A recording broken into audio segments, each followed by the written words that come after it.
Suzanne's Paparazzi Jewelry, 24/7 shopping available. 160920 is the code. Show her some love, like she showed us. K&A Custom Crafts on Facebook. Hey, what's going on, everybody? Welcome to the Coast to Coast Entertainment Network. I am Ace, and of course, you're watching another episode of Sports Minute. But tonight, I do have some special guests here for you. First of all, let's welcome in Mr. Crispy Bacon. How you doing tonight, Crispy Bacon? Doing good. How's everybody doing tonight? Oh, you know what? I'm doing fantastic now. And then, of course, welcome in Mr. Isaiah Lang. How's it going tonight, Mr. Isaiah? This is the best night of my life. You know, whenever Alabama loses, it's a great, great night. But tonight, not only did Alabama lose to the team that, you know, I bought this little mini Nerf football from, but USC lost as well. So both of the two teams that I hate the most, they both went down. It's a glorious day, Ace. How about you? Oh, yeah, it's glorious. But before we get started, I do want to throw out some very breaking news for you here. Isaiah, you probably know where I'm going with this.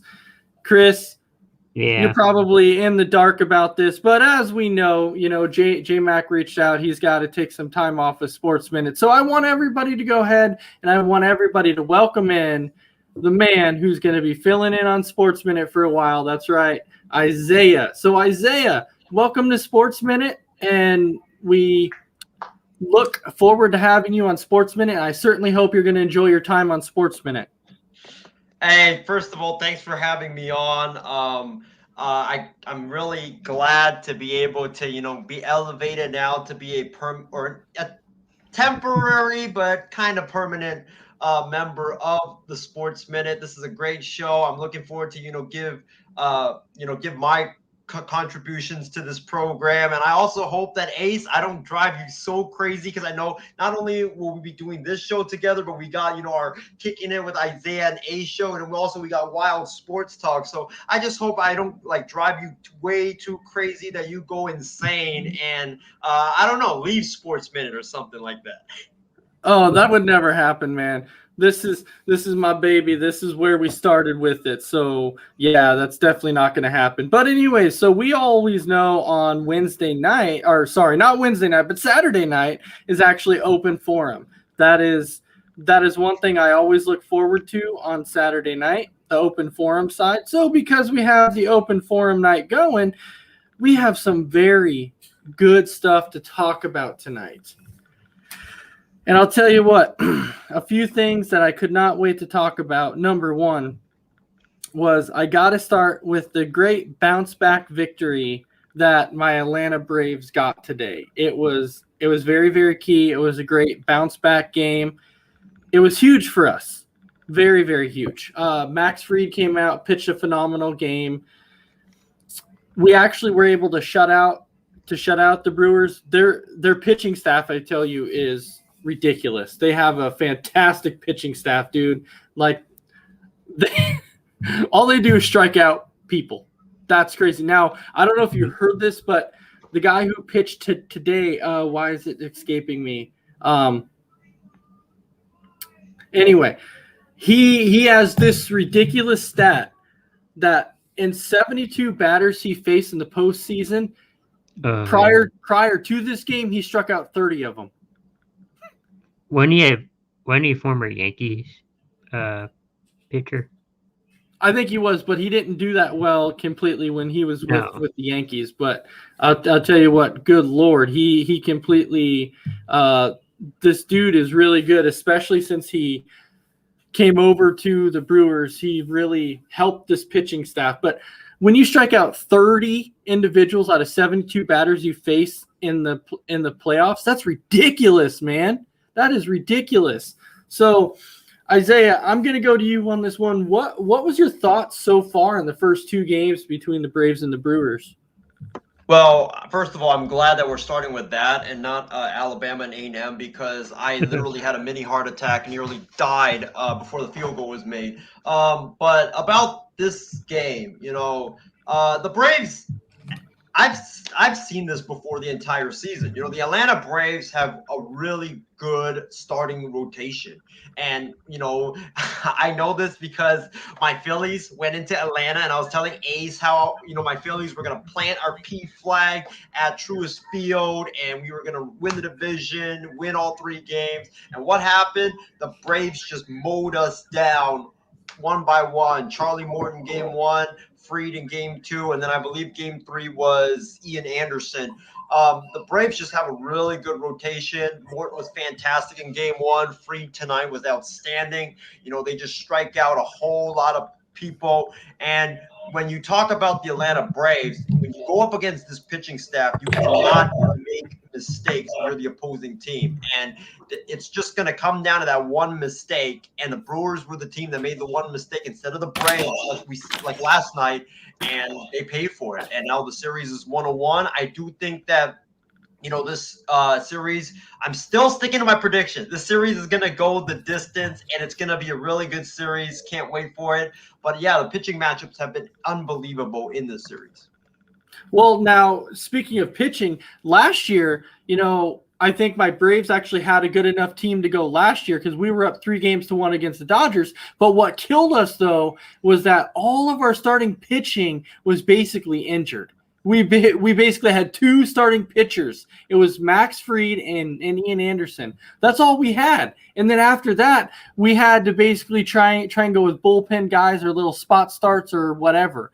But I think that one thing that we have this year that I like is we actually have starting pitching.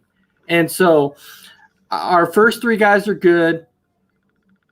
Anoa, which is our 4th guy right now, he's kind of inconsistent. He's kind of up and down. He'll give you a good game and then he won't. And you don't really have to usually use a 5th guy in the playoffs because by the time you go through your 4th guy, then you can actually go back to your ace again. So you generally don't have to go with 5 guys. But if anybody ever did, they could just go with spot start with a bullpen guy because you just never know. But Chris, what was your thoughts on the series so far? It sounds like it's a good series so far. I mean, you know, tied at 1 apiece. I'm sure, you know, Atlanta's going to come back and, you know, make this a series or, you know, or come away quickly and win the rest of them. So it's been a good start so far to the series. All right, well, welcome in Brandon and welcome in Casey King. They're both watching tonight, so thank you, Casey, for watching. Thank you, Brandon, for checking out the show. I know you're normally a normal on Sports Minute, but you're working, so I get it. But anyways, there was actually a lot of interesting things that happened pretty much this whole week in sports. So, Isaiah, I'm going to turn this one over to you. What is something that you would like to talk about since we know it's open forum night? Well, I think it's obvious. How about my Texas A&M Aggies, baby? This team, everybody labeled them as the most disappointing team in college football, rightfully so, you know, because they start out 6, and then after they were number 6, they lose to Arkansas, I believe it was. They lost to Arkansas, and then they lost to Mississippi State and Mike Leach last week at Kyle Field. And I think Chris and Ace, I think, you know, all 3 of us would probably agree that we thought when we first looked at this game that A&M had no chance. I mean, their offense was not that good. Their defense looked bad last week against Mississippi State. And when I saw that first quarter, when they put up the first quarter, I was like, could they hold it? Could they do it? And then, you know, all of a sudden Bama comes back, you know, like we expect them to. And then, you know, that kid, Calzada, I think that's his name, he leads A&M on a comeback drive, tie the game, and then they get a stop, and then he leads them on a drive to win the game. I thought it was very gutsy by Calzada. I thought it was very gutsy by Jimbo Fisher, who finally got that Nick Saban monkey off his back.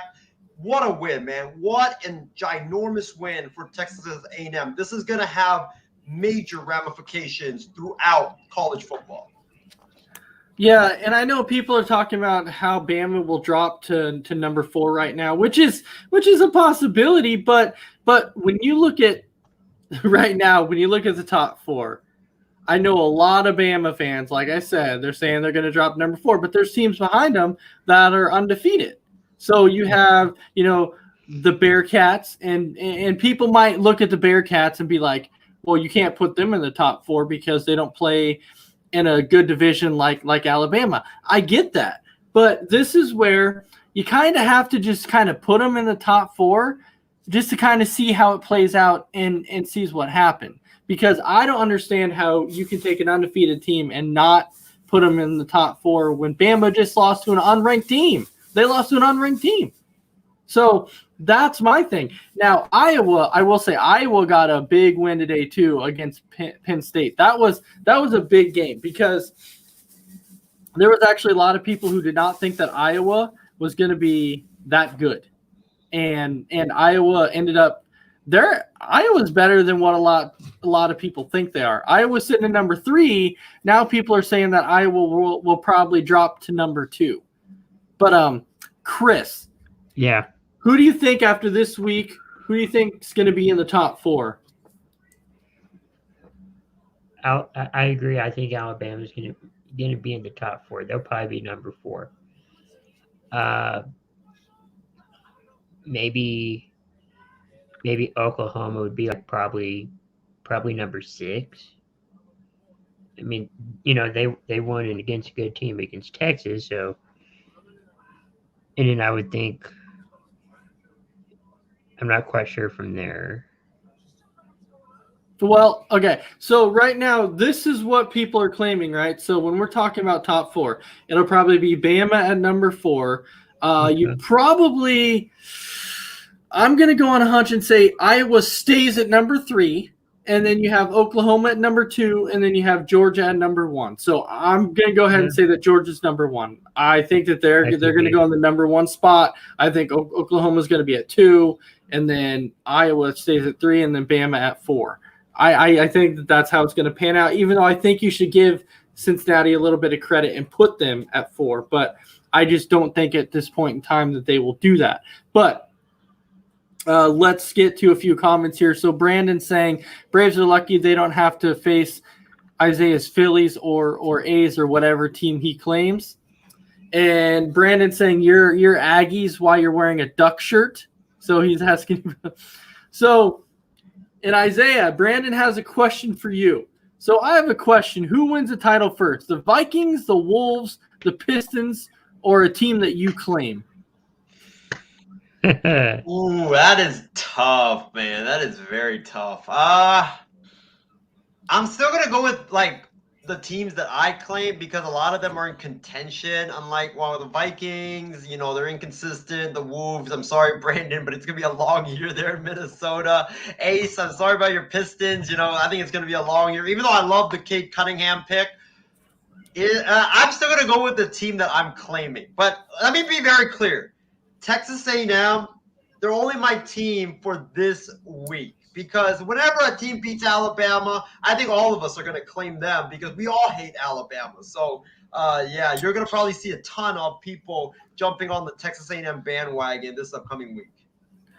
All right, so if we were to throw out a team you claim, Isaiah, would you say it'd be the Vikings, Wolves, or Pistons? Ooh, what do you mean? I don't like those teams or what? No, just excluding your teams. No, I'm just saying, just excluding your teams. Which one of those 3 teams would win a title first? Wow, that is tough. You know what? I'm going to go with your Pistons, Ace. I'm going to go with your Pistons, and that's probably going to shock you because the Vikings always – they're always inconsistent, and who knows? With Kirk Cousins,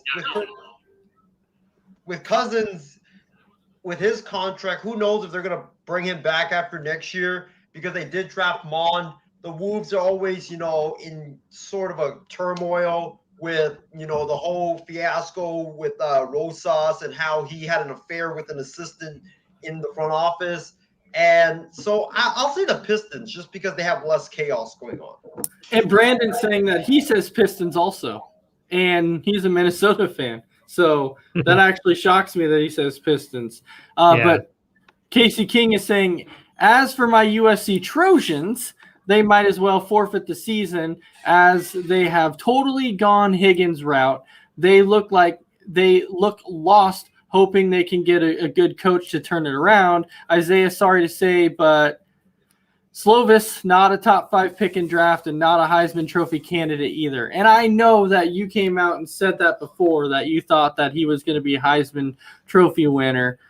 A lot of people actually had Spencer Rattler as a Heisman Trophy winner also, and they've also said that he was going to be the first overall pick. So it's definitely going to be interesting to see. But Chris, I'm going to go to you. Yeah. Which one of those 3 teams will win a championship first? Of the 3 teams I just said. We'll go with Pistons. Wow, people are overwhelming to say Pistons. I like it. You know what? I feel good. I'm still not completely happy, at this point in time with the Pistons. Maybe I'll get there. I'm going to give it a little bit of time. Very much so. All right. Isaiah, you got to pick the last topic. Chris, how about you?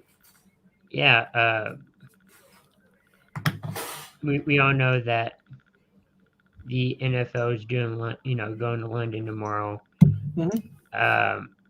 And I think there are talks of doing it in Germany. Yes, they were there. You think that would be a good spot, or would you like to see it expand somewhere else? I mean, I think the NFL is really trying to expand anywhere it possibly can. I really think they are, because they're trying to get NFL big around the world. That's really what they're trying to do. Now, as for actually putting actual teams itself in Germany and everything else, I don't know if that's a good idea. Maybe playing one game there a year, possibly. I mean, that might be cool, and I might be okay with that. But I don't think actually putting a team in Germany or a team in London as a permanent team, I don't know how that would work. Isaiah, what's your thoughts on that one? I don't know, because it really is tough, because if you're having a team like, let's say, in Germany, right, then they're going to have to travel from Germany all the way back to the United States to play, like, let's say they play the New York team. You know how long that flight is going to be, and it wears on your body and stuff like that. So I'm just wondering, like, I've heard rumors that if they do that, the team in like Germany or London, they're going to have they're going to have like a bye week every other week, because it will allow them to travel. But that's not going to be that's going to be unfair to all the other teams, since they have to play like every single week, while the London team gets to play 1 week, then rest, then play again, then rest, then play again. So I don't know how that would work. That would be really unfair, I think, to all the teams that is in the States right now. But if they also, do it the other way, which is, like the London team or the Germany team gets only 1 bye week like everybody else, then it'll be hard for them, because they have to travel from, Europe all the way to the U.S. and then travel back. So it's like, either way, things like it. One team is going to lose. Well, one thing you could do is, I know it'd be weird, but for like the Germany team or the England team, whichever team, have like half of their season at home, have a bye week, and then have all the rest on the road, I guess. I don't know. I mean, I guess you could, but they're not only talking about like London and Germany, like they're London, Germany, New Mexico. I mean, they're talking about like all these places that they want to expand to. I just think that if they want to do that, they're gonna have to figure out exactly how they're gonna do it, and they would have to add games to it. Yeah, definitely. Why New Mexico though? Like, I'm just it's actually Mexico City. Oh, Mexico City. Okay, I thought you were talking about New Mexico. Yeah, but no, it's fine, Isaiah. You were gonna say something, but oh no, I was just gonna say like Mexico City. I understand, but I thought you were saying earlier, New Mexico. So I was just like, Why No, would they do that? They were talking about that too, though. Really? In Yeah, New they- Mexico? Yeah, they were talking But about that too. But that's still in the U.S. Yeah, but still, they're talking about Oh, I see, like expansion. yeah, Okay. they're talking about expansion, and so a lot of people are wondering, if this will work. New Mexico could. New Mexico could, but it's just weird because it's not like a big city and like a big state. Yeah. And the football teams that are currently there, they have never had a lot of success. Like New Mexico State. Like I know it's like comparing university to NFL is different, but the Aggies, they've only made one bowl game since 1960, and I don't think the Lobos have done any well either. No, they definitely have not. So Yeah. with that, expansion would be okay as long as you do it in the right spots. But the other thing I wanted to bring up for you, Isaiah, is because this kind of affects you in a way with you being a 49ers fan. This affects my freaking fantasy football team though too. Is that we just saw that George Kittle was placed on IR. So Isaiah, I'll let you start out with this one. How big of a blow do you think this is going to be for the 49ers?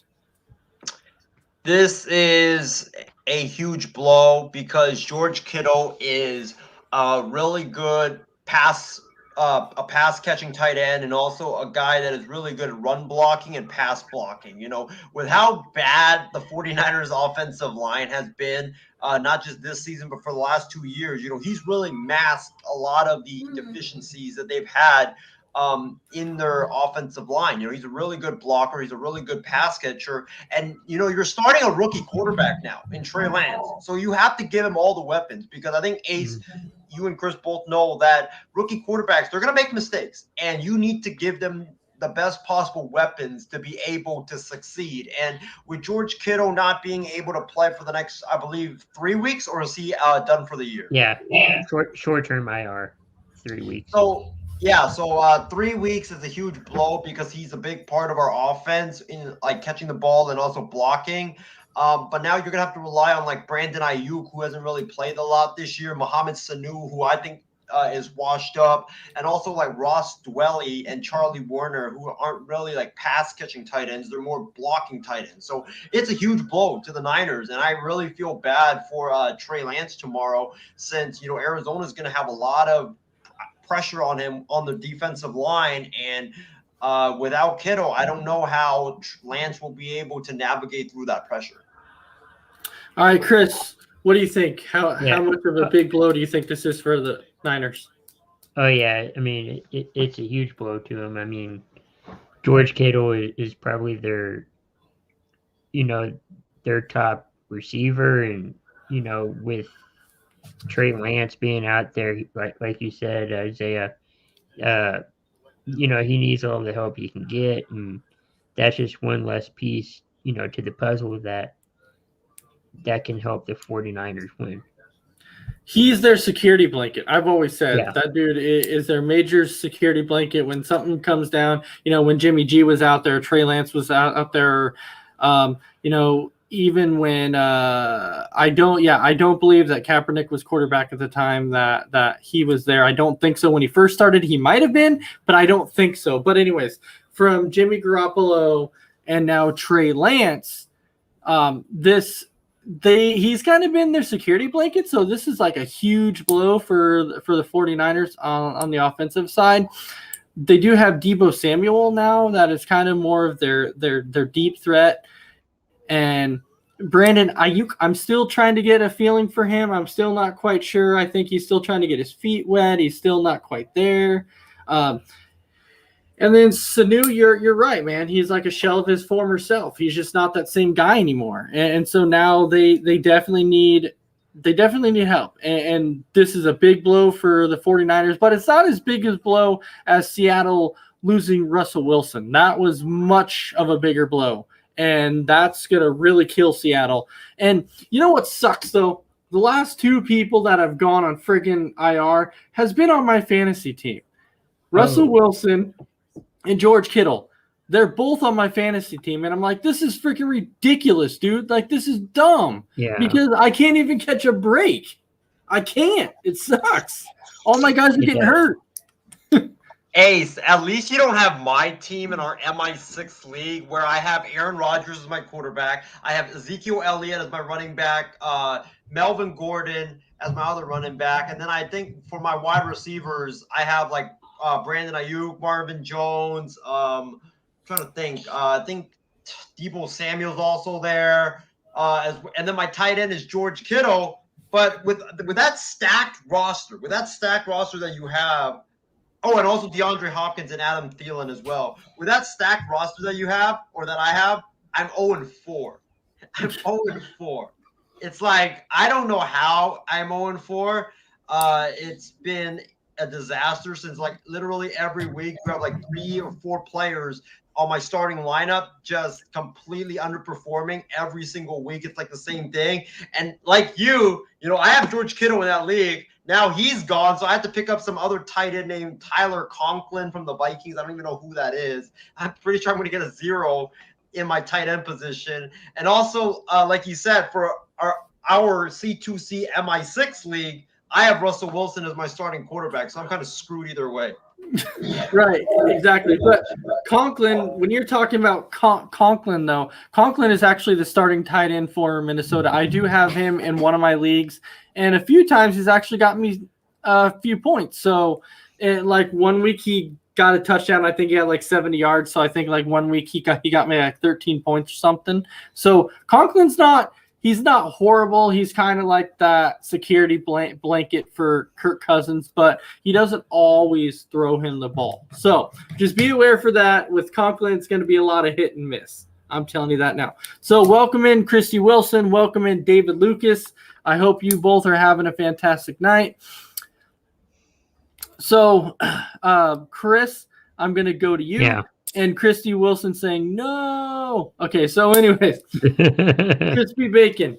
Yeah. What games are you looking forward to for week 5? Ooh, for week 5. Let's see. I'm thinking. While you're thinking about it, Okay. Go ahead and think about that for a second, because David Lucas, I know you came in late. We talked a little bit about it. He wants to know what our thoughts are on the A&M's monstrous win over Bama.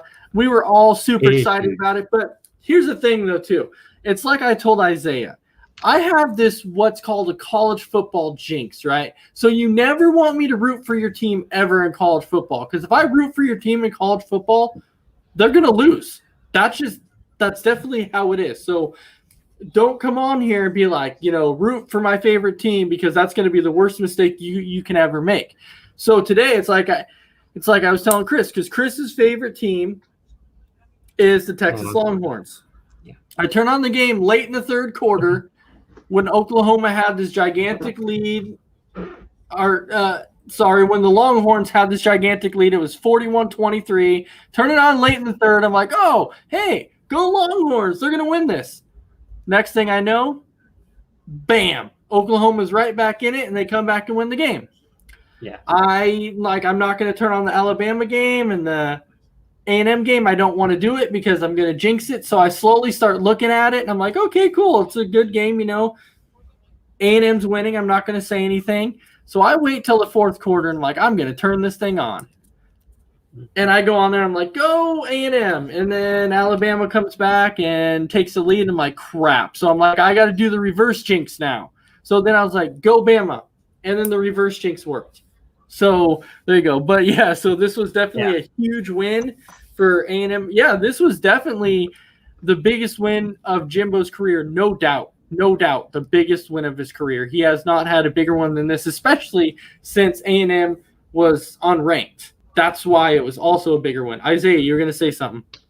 And also, let's not forget, Nick Saban, before this game, before this loss, he was 24-0, I believe, against his former assistant. He was. And I never ever thought that I was going to see the day where a Nick Saban assistant beat Nick Saban. Like, I've always wanted to see that, but I never thought it was going to happen because, you had like besides Kirby Smart at Georgia, besides like Jimbo, I didn't think he was going to be able to do it. Besides like Kirby Smart, like there wasn't really any Nick Saban assistants that were really in position to have a great team to actually challenge Alabama, like Ace and Chris. I don't know if you guys can think of any, but I just think like the guy that I thought would have given him his first loss would have been Kirby Smart at Georgia, since you see how that Georgia team is playing. They're just outstanding defensively and also offensively. They're putting up a lot of points. So it definitely was Jimbo's biggest win of his career, and now like all the A&M people can be quiet because that was like the biggest thing that he had to get off his back. Like you beat Bama, you didn't beat Bama. You signed this big like 10-year, $80 million contract or whatever it was. They paid you a lot of money to beat Bama, and he finally got that monkey off his back. So did you hear though? This was something crazy too. After the A&M game, when all the fans and everything ran on the field, the fans. They had said that that's going to cost A&M about $250,000 because, yes, it's going to cost them a fine because you're not supposed to have that many people on the field. And they allowed basically every fan to come on the field. So they said it's going to be a really hefty fine. But they said at that point, they don't think that A&M's going to care because they just got one of their biggest wins ever. So they're going to look at that and be like, heck, I'll pay the fine. It doesn't matter at this point. And David, if you want to know what my reaction was when the kicker made the field goal, my first reaction was, oh my God, my freaking reverse jinx actually worked. And I was like, that's crazy. It actually worked. I didn't think it would, but it did. And I was like, all right.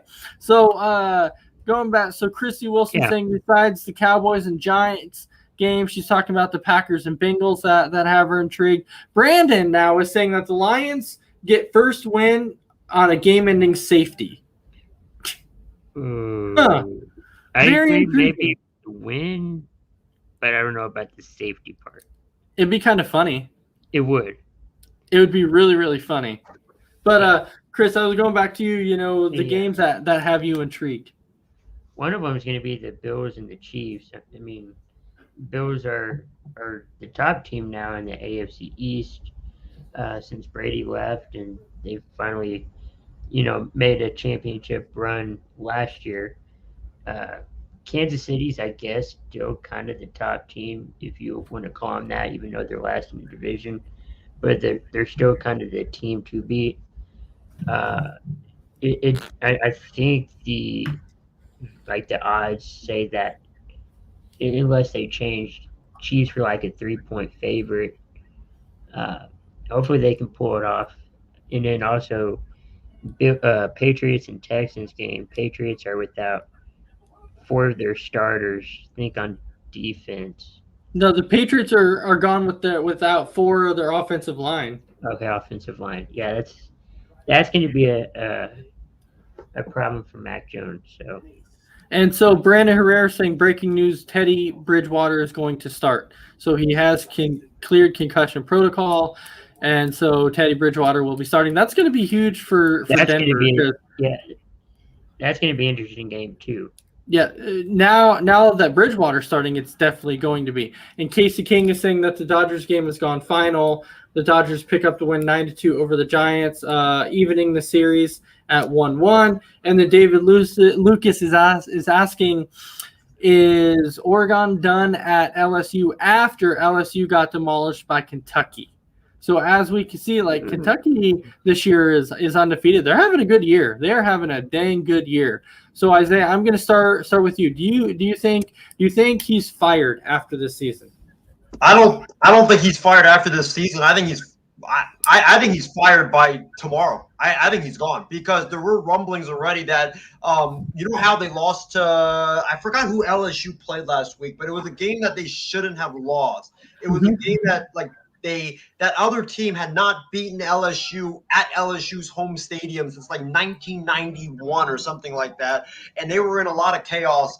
And LSU lost that game, and then you heard the rumbling that Ed Orgeron might get fired after this Kentucky game because LSU had Kentucky. They had Ole Miss, they had Florida, they had Alabama, and I believe they had Texas A&M, the final 5 games to finish the season. So with them already at 3 losses going into this Kentucky game, I just didn't think that LSU, they might not even win another game in the rest of the season because all those 5 teams are, I think, more better than LSU.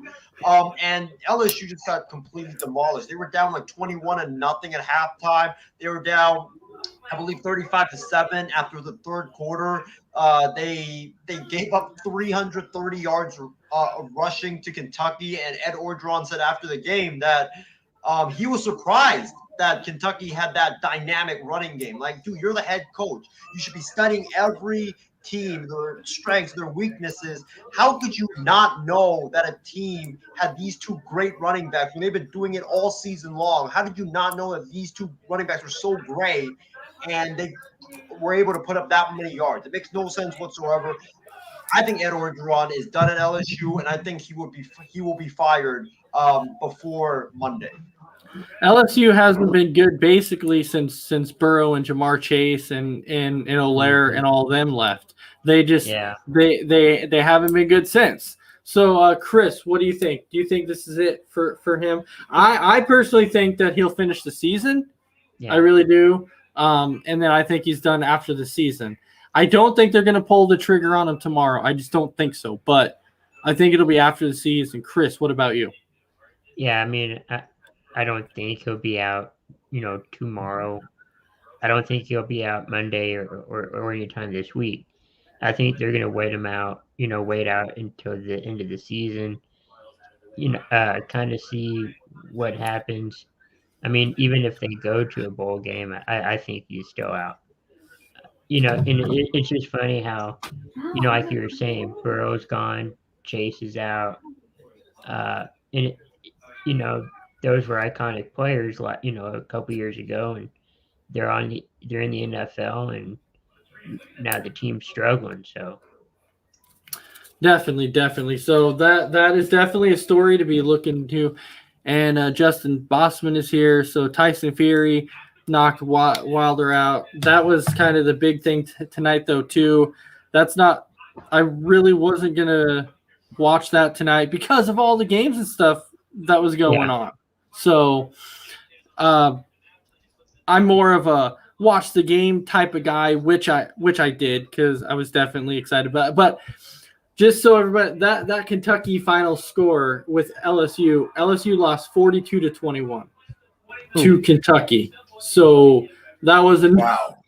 So that was another maybe we wouldn't hear that that he would be potentially fired or let go if it was like a close game. A close game. If it was a close game, yeah, then I don't know. Not this week, but maybe next. Were they even competitive in that game? Like LSU, besides like the first quarter? Oh. No, it wasn't really even a competitive game. It was more of it was just a blowout. And this is what I put in the chat before, Isaiah, when I was talking about the Badgers, right? I said the Badgers finally came up with a victory. We beat Illinois, but the biggest problem is Graham Mertz. Our quarterback was still 10 of 19 for 100 yards and a pick with no touchdowns. Are you freaking kidding me? You can't even throw a touchdown against Illinois? And you expect to be a starting quarterback? Are you freaking kidding me right now? I don't understand. I do not understand what Chris sees in this guy. I don't understand it. I don't even know why this dude is still starting. I'm so glad that after the season he's gone. He is gone after the season, and it can't be much worse than this. I will tell you that. But Isaiah, I have to get your thoughts on this. After the numbers I told you, and everybody was talking highly on this guy, and that's what you have so far. I don't even know why. First of all, I don't even know. Forget starting. Forget even being the backup. I don't even know why he is not a scout team quarterback, because this dude should be relegated to that. Like, are you serious? Like, we're not talking about Michigan or Penn State or Ohio State or Michigan State or any of those top teams in the Big Ten. You struggled against Illinois, the Fighting Illini, who haven't been good since I don't even know. I don't think they've ever been good in my lifetime. You struggled against them? Are you serious? You made their defense actually look good for once? Like, yeah, he's not a starting quarterback. He's not even a bench quarterback. Heck, this dude should be relegated to water boy or scout team. Like, this guy, I don't know, man. So listen to these numbers. Listen to these numbers right here. On the season, in 5 games, now keep in mind, they're 2-3, so this is in 5 games. Graham Mertz has 681 yards passing in 5 games. He's thrown 2 touchdowns. He's thrown 6 interceptions, and his QBR is a 26.8. His QBR, Wow. 26.8 QBR. Wow. And That's this dude is still starting football games. So looking for another job, fella. And Yeah. he's coming out saying he's going to enter the draft. Like, oh, good luck with that one. He'll be an undrafted free agent. You guys remember that quarterback that played at Michigan like 5 years ago? I forget his name, but I think it was John O'Corn. John O'Corn, yes. So this dude had a terrible season at Michigan. He was terrible. I think he threw like more interceptions than he did touchdowns. And he entered the draft because he was already a senior. And what happened was going into the draft, I know you're supposed to be very confident about yourself, stuff like that. But he goes on an interview. And he said, and someone asked him like, hey, you're like the highest you projected is a 5th round pick. What are you expecting on draft night and throughout this weekend? And he said, that's a huge mistake. Everybody's underlooking me or overlooking me and stuff like that. I'm the best quarterback in this class. I'm going to show people. I'm going to show them over here. I'm going to show them I'm supposed to be the number 1 pick. And I'm over here just laughing. Like, what are you doing, man? Like, I know you're supposed to have confidence about yourself, but you threw more interceptions than you did touchdowns versus Michigan State, Penn State, Ohio State, all these like teams that are good, but you struggled against them. How are you going to be able to do in the NFL? And I don't think he even is in the NFL. I don't think he's even in the Canadian Football League or even in the Arena Football League now. That's how bad he was. So I think Graham Mertz is headed that path. And welcome in James Gonzalez. And then Justin Bossman is saying Spencer Rattler still gets paid on the bench. He doesn't get paid. College players don't get paid to play. So yeah, they changed that rule. Well, sort of. A little bit, sort of. Not like that though. Not like people are thinking. So it's like it's not like a contract. No, it's not a contract. It's not, more it's not like that. endorsements. It's more like endorsements. It's endorsements. That's why I'm saying it's not like the college comes out and says, "Oh, I'm giving you this." No, you get paid by endorsements. It's not like we're going to give you an automatic 4-year contract worth. Exactly. And so that's where a lot of people might get confused about it. But those are the numbers I want to throw out there at you, Isaiah, because those to me were just completely ridiculous stats. Yeah. This dude has also ran the ball 15 times this season for negative 52 yards. Okay, that's horrible. In college football, quarterbacks are like your alternative running backs, and that's like really horrible. His average is negative 3.5 yards, and his longest run on the season was 4 yards. So I'm just saying, like, all these people that get so excited over him, I think it's ridiculous, dude. Like, I'm like, ease up. And if this dude wants to enter the draft, good luck, man. No, you're not getting drafted by anybody.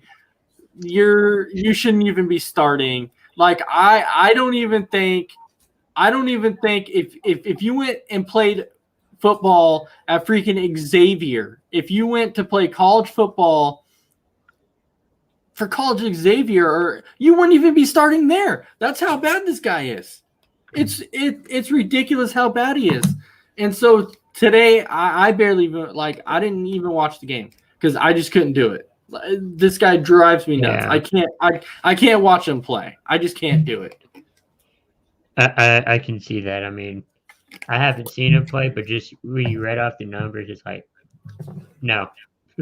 No, I wouldn't want him on my team at all. Not even on the practice squad. But I will say the one thing that I know you might be excited about is that tomorrow it came out that Elliott and Cooper are both going to play tomorrow. So they are so they're both playing. I figured you had to be kind of happy about that one. Yeah, I mean, Zeke's having, his best year so far, or he had some of his best runs last week since his rookie year. So, I mean, I don't think he's all the way healthy, and I know he's not, but he's looking okay, at least for this season. But you guys are playing the Giants, so yeah. But don't always look past the Giants because like we talked about, it could be a trap game. They only have one win, so they're looking for win number 2. That's typically how that works when you add one plus one. Sorry, Chris, you just left that open. So I just had to say that. If you're at one win, typically you're looking for your second one. But it's funny though too. I actually went back and watched a few of the coaches' rants from the past, and the one that really caught my eye was Herm Edwards. His rant was epic. The game. Yes. That was freaking awesome. When they're like, well, you guys are like 2-10, and you guys are out there, they're playing hard when you could be going for a draft pick. Well, what do you think? We set up a game plan. You play to win the game. You play to win the game. It doesn't matter. If you don't want to come out here and win, then why are you here? You play to win the game. Another one that's good is the playoff one. Playoffs? Yeah. So, Justin's saying, does Cincinnati make it to the top 4 rankings? We talked a little bit about that before. I don't think they do. I think Bama stays at number 4 only because of the conference that Cincinnati plays in. That's the only reason. If they were playing in a better conference, then I think Cincinnati makes the top 4. But right now they don't. So, yeah. Go ahead, Chris. No, go ahead. Okay. I was just going to say, I know that a lot of people are saying that Alabama's going to drop to 4, but I could see them dropping out of the top 4. I really could, because there's just so much good college football teams right now. So obviously Georgia's going to be number 1. Mm-hmm. And then, I think you're going to have number 2 be Oklahoma. Yeah, it's going to be Oklahoma. And then Iowa will be at 3. Penn State obviously is out because they're number 4. And then you have like Cincinnati. Cincinnati's also there. I could see them putting Cincinnati over Bama just because, and I know the committee doesn't really respect like Cincinnati or like the teams that are not in the Power 5, but they're like the last undefeated team left, and they went into South Bend and beat Notre Dame just last week. So if you don't put them in, then it just shows like that you're biased towards the SEC. And then you also have Ohio State. So there's just a lot of really, really good college football teams this year. And I think that this is why this is making the argument that this college football playoffs should be expanded to 8. Well, everybody already knew that they were biased towards the SEC. Everybody already knew that. They've always been high on the SEC and the ACC and conferences like that. Everybody knows that they are. Yeah, right. But I mean, are you gonna because I know they lost to a 2-loss. Alabama just lost to a 2-loss A&M. Like that lost to Mississippi State and Arkansas. Like the Mississippi State one looks like a really, really bad loss. And Bama, let's face it, in the first half, they got dominated in that first. They were down like 27-10 or whatever in that at halftime. So I don't know. It's gonna be really tricky for sure. Well, yeah, let's not forget, though, with the other undefeated teams, like you have Michigan, who won again today. So Michigan's 6-0 now, so they're gonna move up. I don't know how far they're gonna move up, Then you have BYU who lost, though. They actually lost today, so they're no longer undefeated. Michigan State won, and Michigan State is undefeated, but I don't think that they're going to jump too high up there. Oklahoma State, they're also another one that is undefeated. So those are 3 teams right there that you can see move up. Well, yeah, but Coastal Carolina won't move up that much because of the conference that they're in. But I'm talking about you have a team like Michigan and Michigan State and Oklahoma State that are in those conferences that actually matter. And so those are teams that you can actually see move up because of the conferences that they're in. Are they going to go to the top 4? Absolutely not. But those are teams that you can definitely see move up. I want to put Cincinnati in there so bad. I really, really do. But I don't think I can just based upon conference. And I know it sucks to say, but that's really how it is. Like, they're going to be biased. They really are. And they're going to always be biased. Even though Bama lost to an unranked team, they shouldn't be. They should not be biased because they freaking lost to an unranked team. But David Lucas is saying Nick expected to be fired soon by Washington State. So, you know what? I could definitely see that. Washington State hasn't been good the last several years. They haven't been good. Like, especially since Minshew left, they definitely haven't been the same Washington State team. So that I could definitely see. 10-18 mandate because he refuses to get vaxxed. So, okay. Do they have some type of law there in Washington where, like, you have to get vaccinated if you work for the college or something before a date? Because I know there is some colleges that do that. Some of them do, but I don't think they might be one of them. I'm not sure. But Justin wants to know, what is your thoughts on the Heisman race? Who do you have as the Heisman winner right now? That's tough, man. That is tough. Dude, that's really tough. It is really tough. One name I could think is probably Rattler. Yeah, but the thing is there's really nobody right now that you look at that really just sticks out. You know, there's not that one guy that you could be like right now is the clear favorite. That's the toughest part. But if it's me, I give it to Graham Mertz, man, because that guy's been I'm just kidding about that. He's been the best, worst quarterback. Yeah, he's the best, worst quarterback. I don't even think he's the best, worst quarterback. Like if there was an award for like the worst quarterback in college, this dude would get it. Like, not without question, this dude would freaking get it. Does Florida State Seminoles, do they make a bowl game? Well, typically to make a bowl game, you have to win about 6 games. Typically, that's about what it takes to make a bowl game. And there's a lot of teams that already are close to it. So. I know, but you got to think there's like 100 and some bowl games or something. It's crazy. So it's hard not to make a bowl game. Like you have to really suck in order not to make a bowl game. But obviously, you know, you're going to have teams like Xavier and I'm trying to think of like these lower tier Xavier, Duke. Places, teams like that who are definitely not going to make a bowl game because they're just so far down there that Gophers, New Mexico State, the Gophers. Big B just hops on and says, "Oh, it's the Gophers. We can count the Gophers in there." Well, I thought you guys were talking about teams that'll never make a bowl game. I mean, so you don't think that the Gophers will make a bowl game? It takes about 6 wins to make a bowl game. Yeah, well.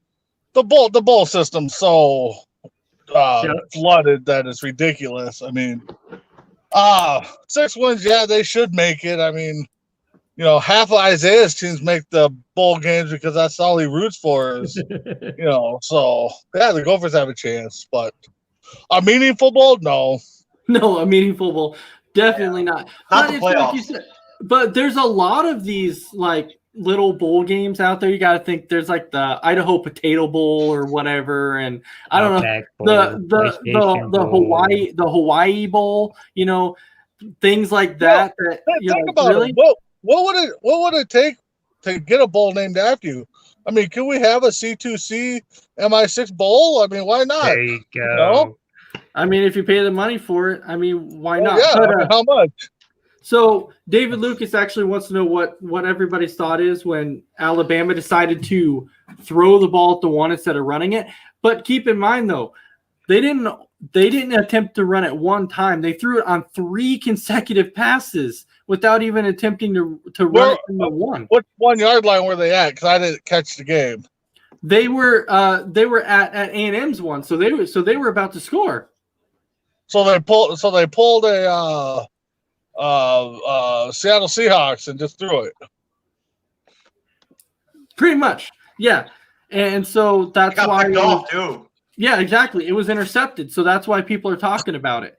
So welcome in Will Polston. He's watching tonight, and he's also saying, where is his comment here? So FSU has to win at least 4 of the remaining 6 games. They have UMass, Clemson, North Carolina State, Miami, Boston College, and UF. No way they're bowl eligible. I don't think so either. After seeing that schedule, no way it's going to happen. But anyways, So it's a requirement. You have to win 6 it games is, yeah. to get it. And so Isaiah, what was your thoughts on Bama basically throwing out on 3 consecutive plays without even trying to run it from the one? As a guy that hates Bama, thank you so much, Nick Saban. Thank you very much. Because that right there cost them the football game. Because they lost by, 3 points?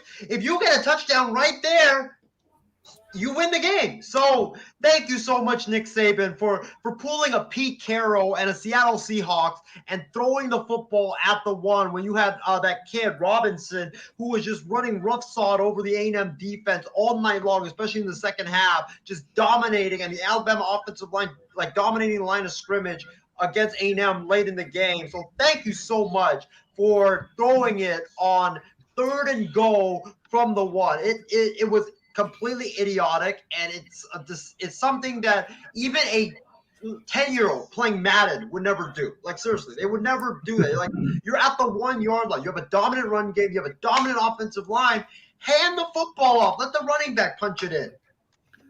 Well, Isaiah, if you're thinking about Madden, okay, because sometimes you want to go out there and pad your stats, and you're like, instead of getting a running touchdown, I want to throw a passing touchdown because you want to pad your stats, especially if you you go for a fake field goal and let the holder.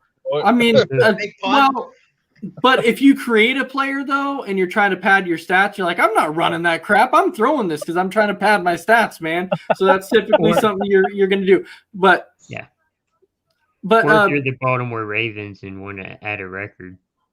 Oh, definitely. But Big B, this question comes to you because you mentioned this. Okay, so David Lucas is saying, if you guys could start your own bowl game, what would be the name of it and where would it be played? So since you brought this up. Well, I mean, honestly, yeah, if I could throw money out there, why wouldn't I want to? I mean, outside of my job itself, but I mean, why wouldn't I want a C2C MI6 bowl game? Where would it be played at? What would you call it? What would you call it, and where would it be played? What would I call it? Coast to Coast Entertainment Bowl game. I mean, where would it be played at? God, that's a tough one because I mean, there's a lot of stadiums that I think would be historic enough to hold it. But if I had to pick somewhere. Why not up in Seattle, Washington, or something? Or, I don't know. I mean, the ball games can be played where Lambeau Field. Let's go Lambeau Field. Let Lambeau Field have. Thank you. I love it. So, Will was saying, if you ever, and he meant to say pass, that's why he clarified. If you ever pass the ball within the 3, you're an idiot. And exactly. I mean, You got 4 chances to score. Okay, so you run it twice right up the middle. Everyone has a big offensive lineman, not a fridge type, but somebody that could block. The 3rd time, maybe you do a little play action pass if you want to throw it, get the thing you're running, and then 4th down if you're going to go for it again. You either do a play action pass or you get the biggest guy out there. I mean, I'm available. I could open up a hole and you sneak it in or you give it to the big guy that can't get tackled. I don't know. But yeah, I'm with Will. Inside the 3, if it's not a play action pass, you should not be passing it. Bring 4 extra defensive linemen too, along with your 4 or 5 offensive linemen. Just have like a stone wall. Heck, take the 11 biggest guys you got out there, or 10 of them, because you need a quarterback that can actually hand it off. 10 biggest guys out there in the quarterback and run it in there. You talk about Madden, there you go. So Justin's saying, so thoughts on 2 bad teams playing in London. So we know tomorrow we have the Falcons versus the Jets playing in London tomorrow. It's like, why would you, man, that sucks. But I guess if I really had to pick a winner in that game, I still don't trust Zach Wilson, and it's even hard to trust Matt Ryan at this point. But I guess if I had to pick anybody, I guess I'm go with Matty Ice. I'm gonna go with the Falcons. I just don't trust the Jets right now. Zach Wilson has been playing horrible. I think it's gonna be a low scoring game. I think it's gonna be 2-2 tie, overtime, refs win. 2-2. It'd be funny if Zach Wilson plays his best game overseas. That doubt would be it'll kind of happen, funny. but it'd be Well, kind then of funny. then they would want to move over there because that's where he's playing his best at. Just move to London at that point. Absolutely. Then you have to fight the Jaguars for it. So James Gonzalez saying, how about this, the hot take bowl? If he's saying you're creating a bowl, you do the hot take bowl. And then Will saying, so your bowl game is in the town you're from, plus the last thing you ate, plus the word bowl. Okay. So mine would be chicken wings in Minnesota, so the games were in town, so Minnesota or state, I guess, and it'd be chicken wings. All right. So chicken wing bowl. So mine would be the Oregon chili dogs. Mine would be the Dallas roast beef bowl. The Dallas roast beef with bowl. extra bacon on the side. Yes, extra bacon. You gotta have extra. And you know what's funny? Speaking of crispy bacon, right? So we were actually watching a commercial, and the wife and I were actually talking about it, and it comes up, and it says you can get this burger with crispy bacon, and I immediately thought about. I was like, yes, crispy bacon. That is awesome. So Will is saying the Oregon chili dog bowl. That wouldn't be bad. That would be pretty cool. The Oregon chili dog bowl. Well, that's what he's saying. He was saying yours. Yeah. Mine's one would be the wildest, man. Okay, what's that? It would be the Philly cheesesteak San Francisco bowl. It would literally be 2 towns meshed into one in a bowl game. And Will saying the winner of that would get a trophy of Isaiah to carry around. And Will saying his would be the Tampa Big Mac Bowl. That doesn't sound too bad. That actually sounds pretty cool. That's actually a sweet name. I mean, it's better than Cheez-It. Buried in cheese. It doesn't sound too bad. Jeff Gonzalez has got a good one. Yeah, mine is Mesa Grande Chips and Salsa Bowl. Hey. You know what? We're coming up with really creative bowl names here. That means that we're gonna have to figure out how we can get a bowl game named after C2C and MI6. This definitely has to happen. I'm just glad nobody's had deviled eggs and bean dip together or something. That would be just a horrible mess. Thinking about that, yeah, that definitely. That's actually. I think before that, I think I had like maybe a little bit of cookies and cream ice cream or something, and and then you eat like ramen noodles. You have the ramen noodle bowl. Yeah, The ramen. The ramen noodle bowl. Hey, if you ever were a head coach, right? If you ever were a head coach of a football team, and there was a cottage cheese bowl, would you go? And the winner of that bowl game gets cottage cheese, because you know how like the orange bowl. I love cottage cheese. I love cottage cheese. Yeah. Because I know you don't like cottage cheese. Would you boycott that bowl game if your team made it into that bowl game, or would you actually play in it? I love cottage cheese. You love cottage cheese? I don't like sour cream. Oh, sour cream. Yeah, that's what I meant. You don't like sour cream? I don't like sour cream or cream cheese. So, and James Gonzalez saying the C6 bowl. That would be pretty cool. Christy Wilson is saying the Dairy Queen bowl. Will saying that reminds me, Brandon, my real bowl name would be the Mississippi Pig's Feet and Sour Cream Bowl. That's awesome. That's awesome. That is freaking great. That is sweet. I love that name. I love that. Pig's Feet though is really, really, really good. You know what, Isaiah? We're definitely gonna have to save some of these topics for Thursday for sure, because some of these are hot topics and these are great. And this week we're actually looking for a special guest. But anyways, with that, we're at that hour mark now. So we do want to thank all of our viewers for watching. So we'll go around the room one more time. You got about 30, 45 seconds to say whatever it is you want to say. Crispy Bacon, with you. Go ahead and give us a little bit of your final thoughts here. Thank you guys for joining us, commenting, interacting with the show. We all enjoy it.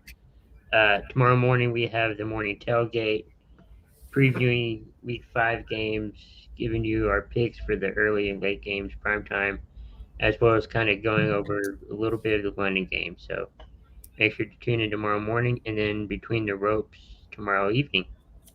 All right, so I see David Lucas is talking here about top 5 toppings to put on a baked potato. Well, David, if you want to know these answers, you can actually check out Isaiah and I's show on Thursday night called Kicking It with Isaiah and Ace, and you can come on there and ask that question, and we will answer that for you gladly, because that show is all types of random stuff. Like, we just have random topics and we talk about anything.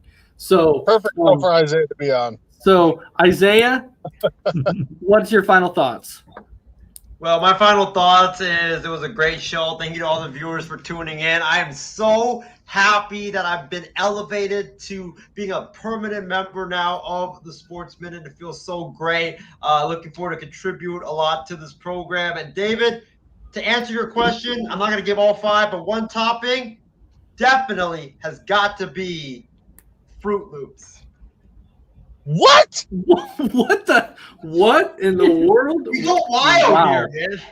Wow, dude, I don't even know what to say right now. Fruit Loops on a baked potato. We're definitely talking about this conversation on Thursday, so don't forget that topic, because we're talking about that. All right, Big B, how about you and your final thoughts? I don't know how I follow that up with now, but anyway, so as Chris said, check us out tomorrow morning tailgate. He's already broken it down. You'll catch me again on 4 Bros Radio or Bros Radio on Monday. Tuesday on deck, and Tuesday Night Mania with Ace. And then I guess I get to partner up with Mr. Isaiah there on Sportsman on Wednesdays with Ace. So, well, for Isaiah on Wednesdays, that's a maybe on Wednesdays. Oh, that's maybe? Okay, so check us out all week. We got some great content for everybody. Thanks for letting me jump on the last few minutes here. I always, like I said, every time I get a chance to roast Isaiah is always great. So absolutely, and it's always a pleasure to have you on there, Big B. Always a pleasure. Oh, yeah. So we definitely want to thank everybody for watching. Please check out our shows tomorrow, the morning tailgate and the Between the Ropes, and then obviously we do want you to check out our brand new show of Kicking It with Isaiah and Ace on Thursdays. It's a fantastic show. You're gonna love it. You're gonna get a huge kick out of the show. So with that, I hope everybody has a fantastic night and watch some Week 5 of NFL football. And let's not forget about the MLB playoffs tomorrow. So with that, everybody have a fantastic night, and we will see you guys Wednesday for another episode of Sports Minute.